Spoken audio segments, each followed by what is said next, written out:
you ask, why would you put yourself through something like this? Why is that fun? The Boston Marathon is notorious for having Heartbreak Hill, which dashes the dreams of so many runners. And why put yourself through all these things, through all these years of struggling, just to struggle some more? And I mean, that's the beauty of the sport. I was chasing heartbreak, like trying to get to that hill. That hill's a metaphor for basically what my journey has been to get to this race. All of the struggle, all the sacrifice, just to get to one more challenge that you get to overcome. I mean, it's poetic in a sense.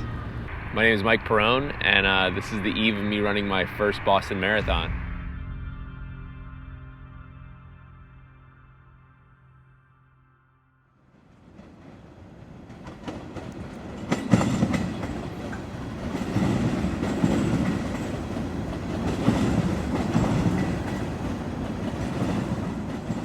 Well, my name is Mike. I live here in Chicago. I'm an orthopedic surgery resident, finishing up my last year. I've been running in earnest now for about 7 strong years. My journey, though, in running kind of goes back to when I was 11 or 12. My dad, he started doing marathons with one of his buddies, so I started riding my bike alongside him, and then eventually he felt comfortable to do some longer runs, and I worked my way up to the half marathon distance. And we were thinking about entering me in a half marathon, but this was like pre-internet and all that stuff. So we showed up for registration day, and they were like, "He's 12, he can't run this." And I was pretty devastated. And I, like, almost despite the sport, I just like quit running and stopped, and actually kind of despised it for a while. It always seemed like punishment playing high school sports.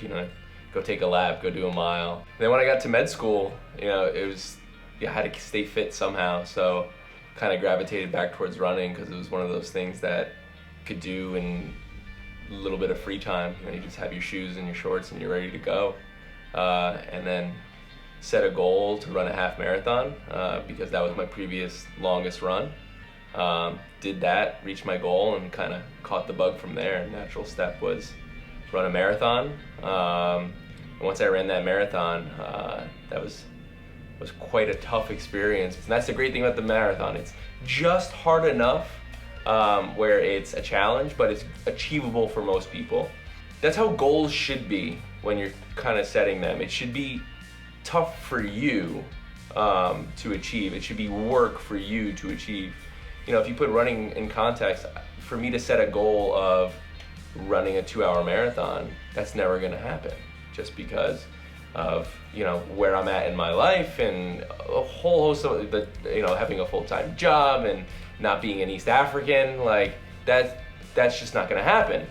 But setting a goal like qualifying for Boston or running an under 3-hour marathon, those are things that are close enough that I know if I put in the work, that's something I can achieve. Yeah, I mean, Chicago's a really special race for me.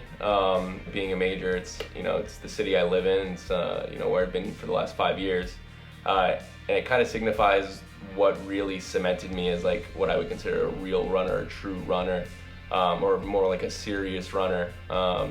It was my third back in 2014. It was my first. Chicago. This year, Chicago's a little different for me in that I'm not truly racing it. It's my sister's first marathon. So last year she was here cheering me on, and I remember afterwards she goes, "That was awesome, I want to do this next year." So this past year she's been raising money for Team Diabetes, she's been training on her own, and now she's here, she's ready to do her first marathon. So since I'm doing New York, I figured it wouldn't be wise to kind of run 2 races very hard. So I'm gonna treat this like a training run and then run her in. We're gonna finish the race together. We're making this weekend all about her. This is her Chicago Marathon experience. So it's really cool to come full circle, in the 5 years I've been in Chicago, going from this race that was super personal to me, super important, being able to kind of let her experience what I experienced that first time.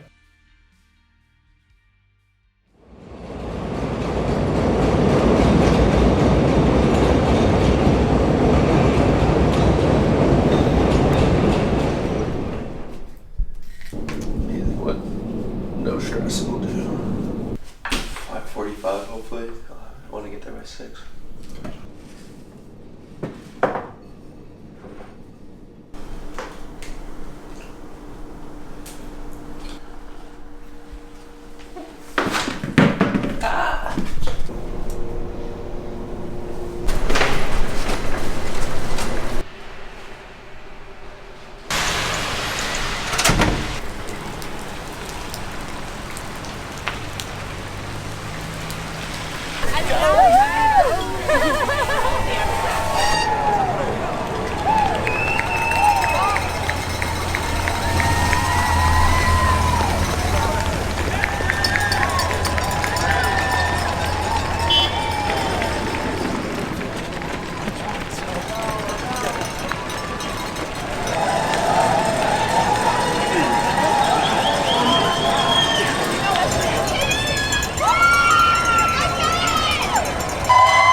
training run? Yeah.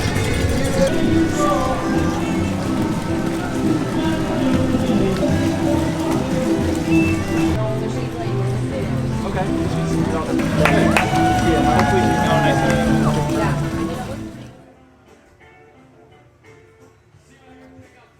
Yeah. From the rain, I bet. Is it video or? Okay. It's a video. Legs it back up. Yeah. Man, mind if I snap this big and put on Instagram? Yeah, for sure. Cool. Okay, you're a tiger in the jungle. Oh, hold on, that's great. Yeah. Slowest 10K of my life. Best 10K ever done.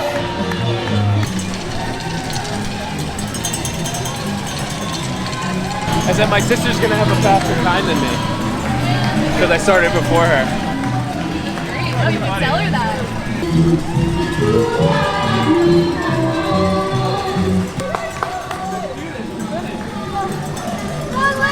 Woo!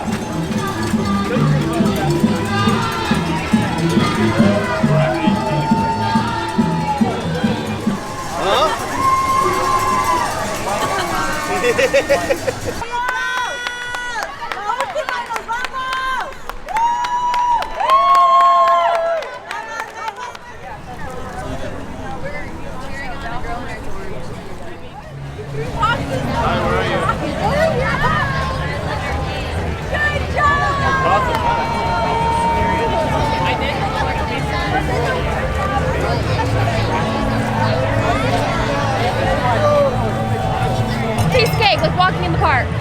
Great. You want to talk to Liv? Here.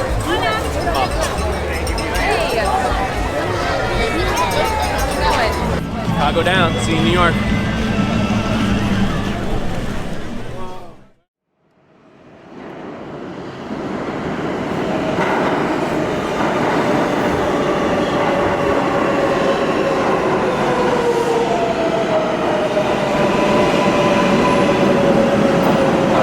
How's it going, buddy? I mean, Chicago was great, just having all my family there and a lot of friends, and then getting to do a race for someone else for a change. You know, that was my 10th marathon, and I think 8 of them have been for me, and I've had people come out and support me, and you kind of forget or you don't realize what it's like to actually crew someone and, you know, kind of be their support system. So kind of getting that side of the race, and then just being there for my sister during her first race, that was pretty special. I did my first 20 miles hard as a training run for New York, and stopped off and got brunch, and that was a funny story. It was a great story. That was a lot of fun. Got a lot of mileage out of that one. And then just getting to do the last 10K with her was really cool. And we had a good moment towards the end where I was like asking her if she wanted to finish by herself so she can get like cool race photos, or if she wanted to finish together. And she was like, "Oh no, we're finishing together." And I got a little choked up. Started raining again in the finisher chute, if you know what I mean. So it was really special. It was really cool, and just to share that kind of moment with my sister, my dad, that you know, it's something I'll always remember. The Chicago experience was weird because it's this big city race with 40,000 runners, and you know, I'm the guy who's not really taking it super seriously. So to go from that to kind of trying to focus and like zone in, and you know, like put the pressure back on myself to perform and like push my limits in running. That was interesting. You know, I spent some time recovering shortly after the race, but got right back at it and been hitting my goal times. Like, I feel like where I want to be heading into this race. Like, feel healthy, feel fit. So, just trying to put all those pieces together and get back in that race mentality, which is tough. I mean, it takes a lot out of you to be constantly focused. So, to kind of switch from being completely altruistic to completely selfish in the course of a month is it's an interesting feeling. The New York Marathon is pretty special. It's the biggest marathon in the world, and growing up in New York, that's what I thought the marathon was. You know, overhearing that, it's something that my dad wanted to do, and I'd always overhear from him when he was a runner. So you kind of romanticize what the New York City Marathon is, and then I didn't realize until I became a runner and started doing marathons in Chicago and some smaller races, like just how big of a deal New York was. You know, New York's pretty tough to get into. The time qualifying is harder than Boston's, and the lottery takes like 15% of people who apply a year. So this is the 5th or 6th year in a row that I applied, and fortunately was able to get in and finally get to check this one off my bucket list. My goals for this race are a lot different than ones in the past, because ones in the past have been so fixated on qualifying for Boston or running a sub 3-hour marathon that I don't really have an aggressive time goal, which is kind of liberating, but also can kind of help you lose a little bit of that fire in training. Luckily, I was able to recapture a little bit of that motivation, but my main thing for this is I want to go out there, I want to have a positive experience, I want to run well, I want to run steady, see where I'm at fitness-wise, and kind of take some learning lessons out of this training cycle and just really apply that to going into Boston training in a few months and come out of this a little bit faster than I was before I went in, and hit the Boston training hard. So this is, to call this as another training run is kind of I don't know, it's a little reckless, but I mean this is all in the grand scheme of getting ready to run my best Boston.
Let's go, Mike!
I put it up there with my first Chicago, which is probably my favorite, and then the sub 3 hour. But this was just fun on a different level. Like, yeah, it would have been nice to just like crush it, but yeah, we'll do a little talking. So New York's done. That was probably the funnest marathon I've ever done. I've done 11 marathons, and I think this is the best time I've ever had. I did not PR or didn't even come close to a PR, but just crowd support, the atmosphere, having family and friends out here, and just getting to see the city. It was unbelievable. It's something I definitely want to do again in the future, and it really puts running into kind of a perspective for me. Just kind of being able to come out here and do something that I love and have a great time doing it, even though it was really painful towards the end and my legs are super beat up. But it just makes me look forward to taking some rest and getting my head ready for training for Boston, and then going out there and trying to give my best race, give my best performance. So overall, it's an amazing experience. So another world major down. Got another one in April. See you guys in Boston.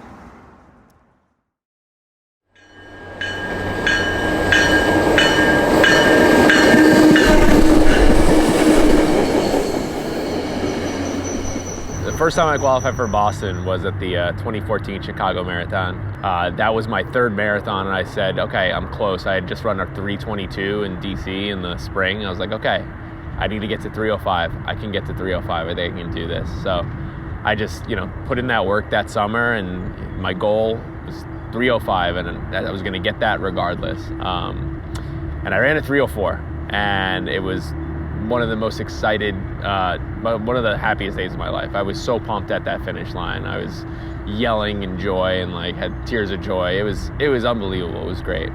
And then after that race, I started, thinking about the Boston Marathon and what it takes to get in. And I had actually, first time I found out that, even though you run a qualifying time, it's not an automatic entry. That the race is so popular that if enough people apply, a 3:04 might not be good enough. A 3:03 might not be good enough.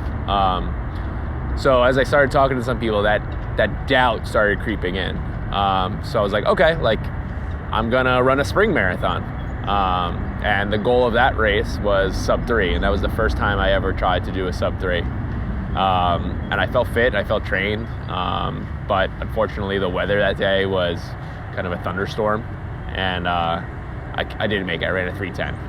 And that was the first time I had a failure in running. I'd been running for 2 or 3 years at that point, and every race had been a PR, and that was an awesome feeling. And then to set a goal and not reach it, that was really upsetting and discouraging, and kind of knocked me on my ass. And I was like, okay, I guess I'm just gonna hope that this 3:04 works. And I think the most devastating was when September came and I applied for the marathon, and you get that email. It says sorry, Boston Marathon's a competitive marathon. Your time wasn't fast enough. It's basically, I think it turned out that year was 3:02:30. So, in retrospect, you think oh, if I would have went back, I could have run a little harder. But it's hard to think like that. So that was pretty upsetting, especially since I had already booked the time on vacation to come out to Boston, and I did that following spring, and that's the first time I actually got to experience the race. I was here. It was a gorgeous day. Everyone seemed like they were having a great time. Just being part of the crowd was really cool and invigorating, and it was very validating of the goal that I had set.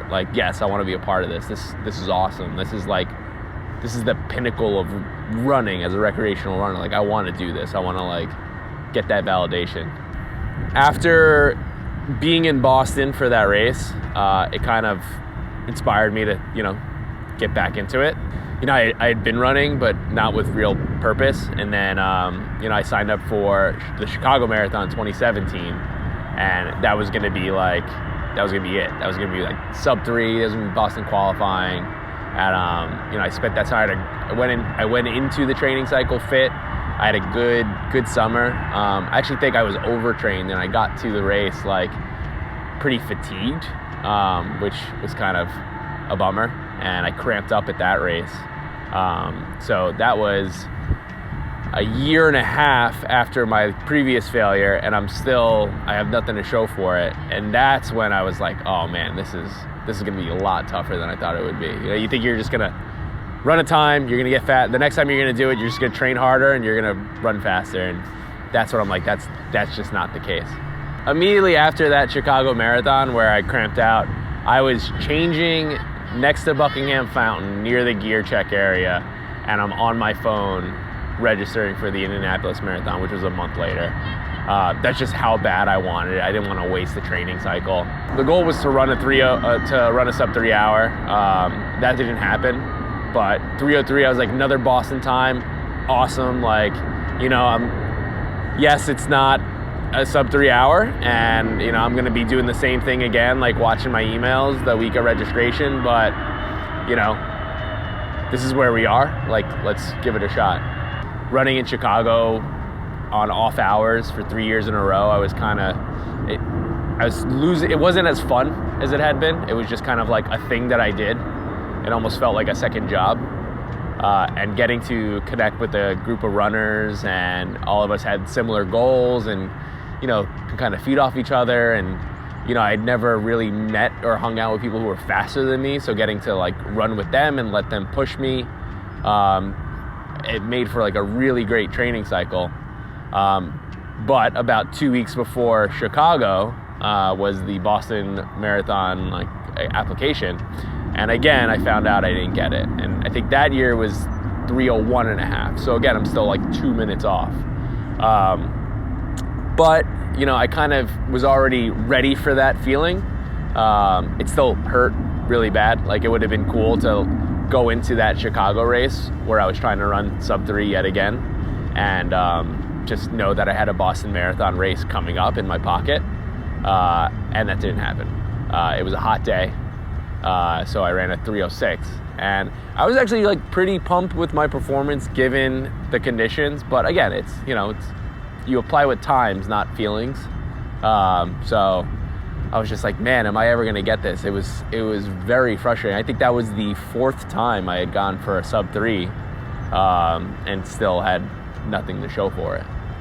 Yeah, so the race I lined up to qualify for Boston, in Chicago, they have a series where twice a year they basically do 8 loops around a like 5K course, and it's nice. You get to control for the things that humans can control for. So you get to put out your own nutrition.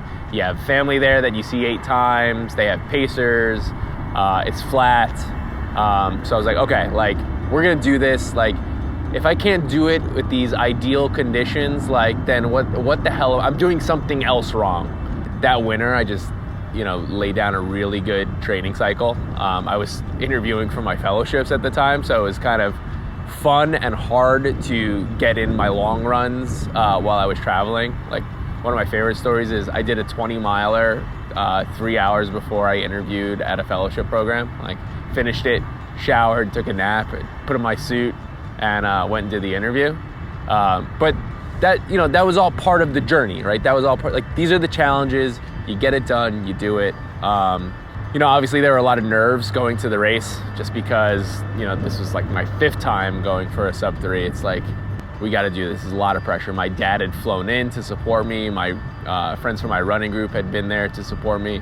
So I felt like, yes, this is, I want to do this for myself, but like I want to do this for these other people. I want to I want to make them proud. And going into that race, I felt super smooth. It's nice being able to break everything up into little 3-mile chunks and getting to see everyone and get invigorated every time you see them. Down, 5, 4, 3, get the watches, 2, 1, go, let's go, let's go. Go get that qualifying time. Let's go, runners. Get it, Michael.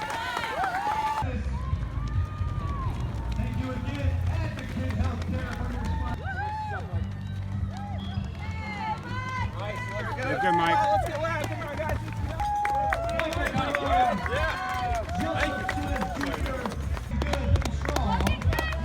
Right. Be smooth, Mike. Stay there. This is your day, Mike. You got this. You're good. Show us how bad you want it. Come on, man. You got it. There you go, Michael. Smile, Mike. Smile up. It's amazing how mental or psychological running is, because even though I was feeling good going into mile 24 in the last lap, just the fact that it's the last one just can't change the context of those miles. It's like, okay, here's like 3 miles for this goal. And I just remember being in so much pain and agony physically, but mentally just telling myself, like, we're doing this today. Like, this is not going to kill you. Like, you're going to finish this race and you're going to be fine, but we're not training for another race going for sub-3 if we don't get it today. We're not doing that. Like, we're doing this today. And I remember that in the last mile, that's what I was telling myself. Like, this gets done right now. Like, you are not going to die. This gets done today. And that really, that really helped fuel me to the finish line. And that's something I'm actually gonna try to harness and carry with me when things get tough in this Boston race, because it's a marathon. It's gonna be hard no matter if you're running 6 hours or you're running 2.5. Like, at some point it gets hard.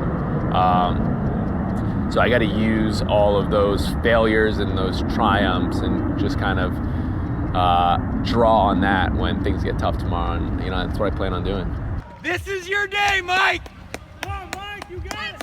This is it right now. This is it, Mike. You got this. You look super smooth. You're doing it today. This is your day right now. The bell out here today. That means somebody qualified for Boston. Did it. I ran a 2:59:40, which was, you know, cutting it a little close. If you ask my dad, he was saying, as he's looking at the clock, he's thinking like, shit, like it's gonna happen again. And then, you see 2:58 click off, and you see 2:59, and I emerge from, down the straight, and I crossed the finish line. I knew I had it, and he's the first person I found. I stumbled over to him and just kind of collapsed into his arms, gave him a big hug, said that we did it, and it's one of the coolest moments I ever had. Like, immediately started crying, and then I collapsed and lay down on the ground for a good long while my friends kind of stood over me, circling me. Yeah, I think when I started running, that's how I looked at running. I looked at it as it's a very individual sport. It's you against the clock, or it's you against another runner, and there's nothing else anyone else could do. It's just you out there. And as I joined a running group, or as I started, talking to other people who were runners or trying to help other runners, I realized that it's a community. Like, for the average runner, we're never gonna run in the Olympics. We're never going to win a major marathon. We're never gonna, make a living doing this. So all we really have is like honor and glory. And why wouldn't we want to help each other out? And that's where the running group really taught me like what the community of running was all about. Just having these people who all had a similar goal as me, and all who had been through their own, adversity and were struggling, getting to kind of draw off their stories, and that give and take of training with people, or of just kind of being part of that community. I realized that like we're all in this together. Like, this is a very easy, accessible sport to get into. So why not all set goals, and why can't we all just kind of help each other get there? It's official. Look at that. Name it all. It's awesome. It's crazy that it's finally here. It's a day you think about a long time. I've thought about it for years, but even throughout this training cycle, you think about it in terms of, okay, I have 3 20-milers left. I have 3 months left. I have, 4 more hard workouts left. And slowly those days on the calendar, they tick off, and we're here. And this training cycle has also had its own adversity. I got some bad shin splints early on in the training, and it was to the point where I couldn't run for a couple weeks, and I was worried that, man, after all of this trying to get into Boston, I'm going to be injured for my Boston race, and that was pretty upsetting.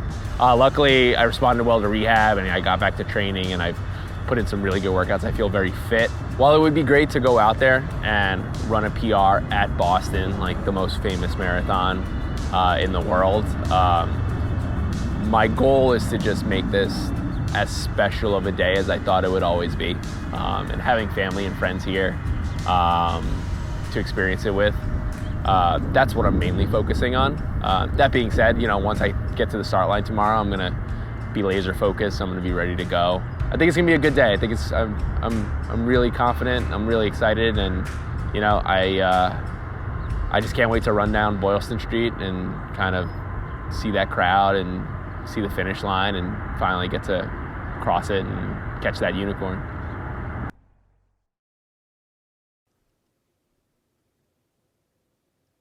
Sleep okay? Pretty okay. There was like an hour and a half period there where I couldn't sleep, but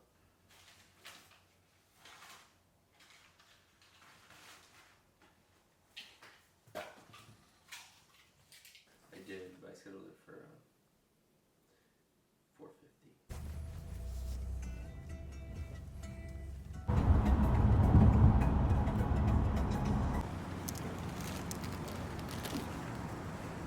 Food and beverage in here when you get back.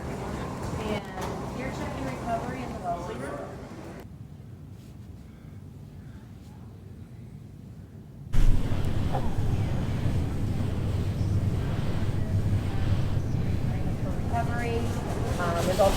popcorn stuff and yoga mats in there if you want to roll out this morning. You're welcome to. Just be right around For here. an hour after my finish time, if I don't see you by then, to be there. If by that hour, if by like 2:15, say bye.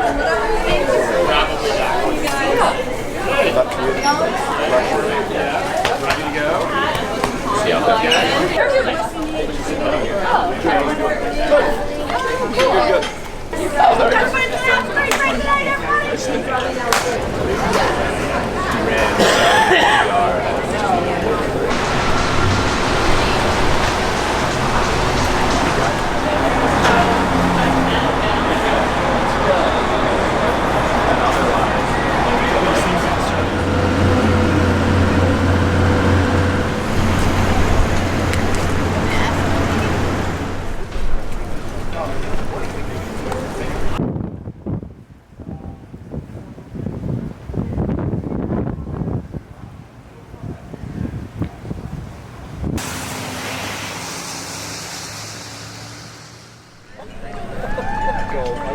Back when Bill Rogers was running.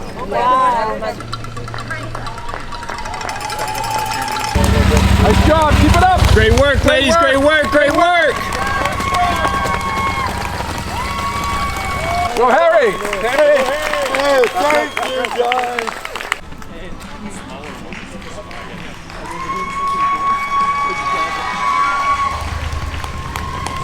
Good work, guys. 3-0.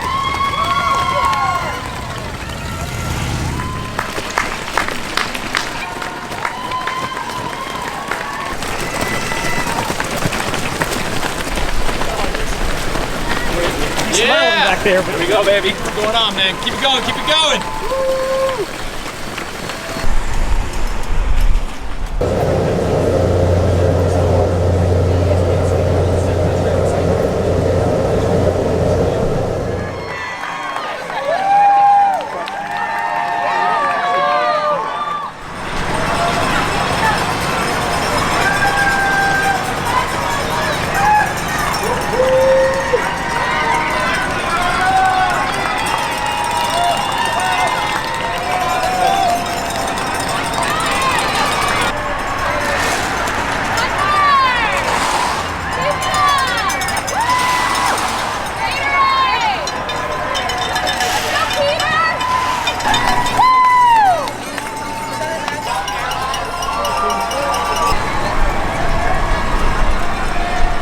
Because at least in New York, it's like, all right, a bridge is coming, you know. So like, you know, like the little climb. but there's no like, it's not a roller coaster. Yeah. Yeah, that was. I'm so beat up, but that was awesome. That was so much fun. 5 minutes per person? 15. 15? Okay, I'll be back in 45 minutes. They do some like. Oh, I forgot. I was interviewed for the news. You should check it out. What? I always have trouble sleeping before a big race, just because mind's spinning. You're thinking about your plan for the next day, or if you forgot anything, or if you did everything right. But luckily, I was able to get some rest. I felt good when I woke up in the morning. I felt ready. I felt excited. It was, finally the big day. It kind of felt surreal. You fall back on your routine, and that was comforting. You know, you make the same breakfast every time, and you check to make sure you have the right shoes, you have the right kit, you have all your stuff. Getting to see my dad before the race was really awesome. That really put me at ease. Getting to be on the bus with all my running group friends was great.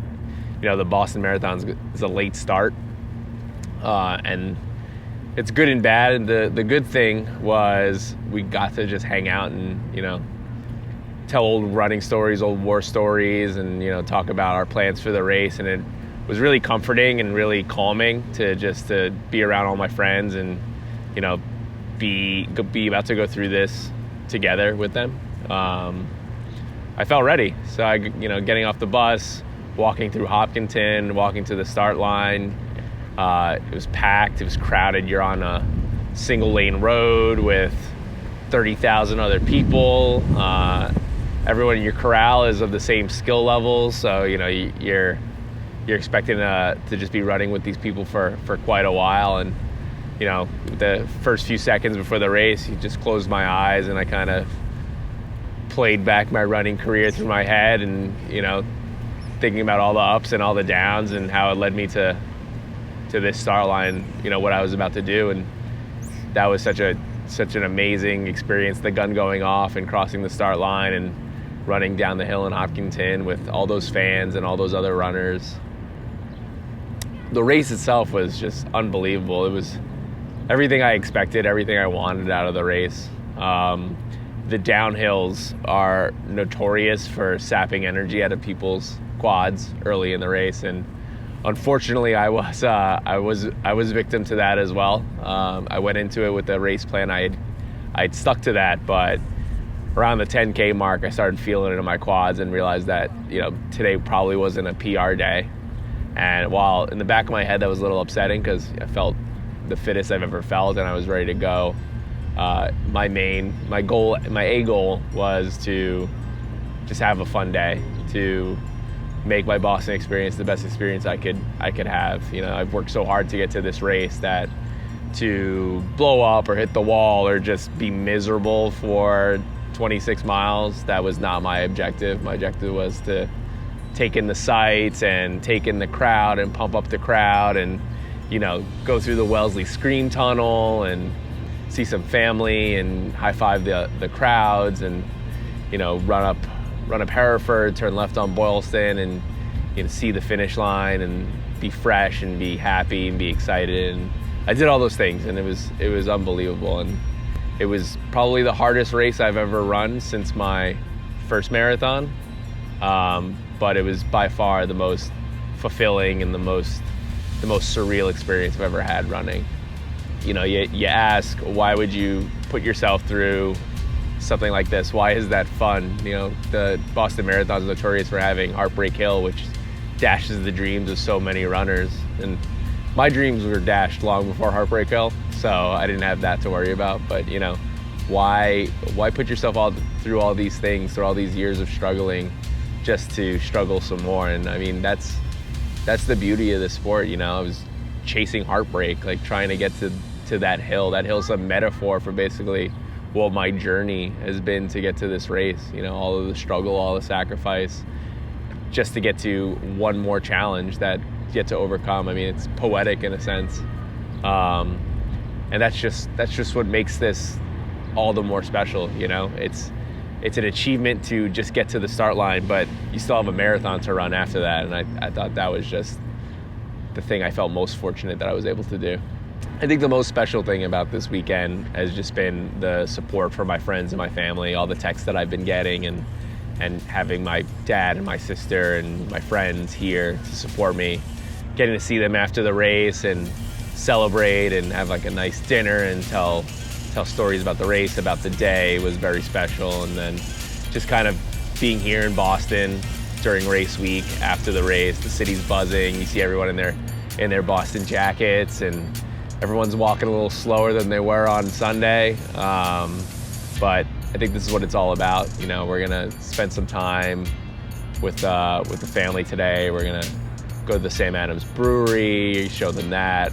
You know, we'll have some beer. We'll get some New England clam chowder and some lobster rolls. We're gonna do all the Boston things. We're gonna take in the city. We're gonna feed off the energy of the city on this special time, and you know, that's what this is all about. This is the great thing about running for me is how it's brought so many people together. It's kind of unified a lot of different people in my life around this one sport, this one activity, and it's great to just kind of share this entire experience with them.